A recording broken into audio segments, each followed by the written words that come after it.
The war of words reflects very much the war on the ground. We've been seeing the conflict continuing and, in fact, escalating within the last week, ever since the rebels have launched what they could describe as a counteroffensive. And, in fact, they've made up enormous amount of ground. They've actually driven back the Ukrainian army from a number of spaces, and they're also threatening the key port city of Mariupol. Now, the government forces are digging in there. There hasn't been an attack yet, but there is the expectation that the rebels, because they say themselves, are going to move onto the city. But this is obviously reflected, as I say, in the war of words, especially since the Ukrainians are insisting, along with Western officials and Western experts, journalists on the ground, that the Russians are very much involved in this conflict. And the fact that the Russians steadfastly deny this is helping ratchet up at least the anxiety here in Kiev.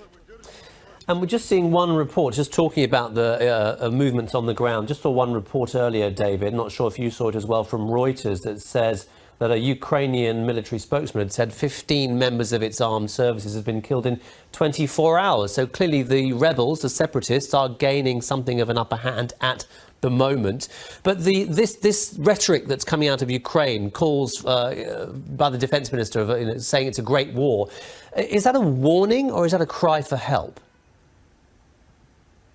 Well, I guess you could say a bit of both. The Ukrainians feel very trapped. They feel that they have very few options right now, but they understand that they're very much in this fight alone. At least they are the ones who are going to be doing the fighting. They're looking for more support, possibly more weapons. But it is also a warning to Europe. They have said a number of times that this is not just a war in Ukraine, that this is a war that ultimately threatens the security structures in Europe and, in fact, the security structures throughout the world, pointing back to the takeover of Crimea as well.